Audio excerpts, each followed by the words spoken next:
YouTube channel টিয়ৰ্ছ ৰেখাৰ তৰফৰ পৰা সকলোকে স্বাগতম জনালোঁ আৰু ভিডিঅ'বোৰ লাইক কমেণ্ট কৰাৰ লগতে চেনেলটো ছাবস্ক্ৰাইব কৰিব বুলি আশা ৰাখিলোঁ।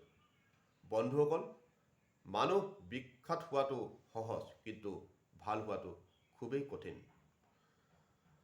ধনবান প্ৰভাৱশালী মানুহ এজন ভাল মানুহ নহ'বও পাৰে, কিন্তু লাওলোৱা অৱস্থাৰ মানুহ এজনো ভাল মানুহ হ'ব পাৰে। এজন ভাল মানুহে সময়ৰ কষটিশীলত কালোত্তীৰ্ণ হৈ সহস্ৰজনৰ হৃদয়ত স্থান লয়।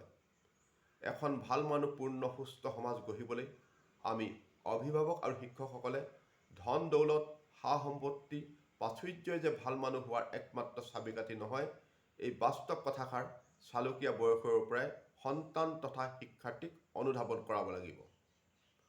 সুৰম্য প্ৰসাদত থকা লোকজনহে যে কেৱল ভাল মানুহ, জুপুৰিত বাস কৰাজন যে ভাল মানুহ নহয়, এনে ধাৰণাই যাতে কুমলীয়া মনত শিপাব নোৱাৰে, তাৰ বাবে সচেষ্ট হ'ব লাগিব। চুট টাই পিন্ধা ভদ্ৰলোকো যে দুৰ্নীতিপৰায়ণ আৰু দিনে ৰাতি পৰিশ্ৰম কৰি প্ৰজাঘৰত বাস কৰা ব্যক্তিজনো যে সমাজ হিতৈষী হ'ব পাৰে, এই ধাৰণা নৱপ্ৰজন্মক স্পষ্টকৈ দিব পাৰিব লাগিব। সদৰ্থক ধাৰণা মানুহে সদায় সকলোতে ভাল প্ৰতিফলনকে দেখে। যিবোৰ মানুহে আমাৰ অহিত চিন্তা কৰে, তেওঁলোকৰ হিত সাধন কৰাটোৱে ভাল মানুহৰ কৰ্ম। নিস্বাৰ্থ, পৰোপকাৰী আৰু সদায় সত্যৰ পক্ষত থকাজনেই ভাল মানুহ। এজন মানুহৰ অন্তৰখন যদি পবিত্ৰ হয়, তেন্তে তেওঁৰ চৌপাশো পবিত্ৰ হৈ পৰে। সকলো কুশলে থাকক, শান্তিৰে থাকক।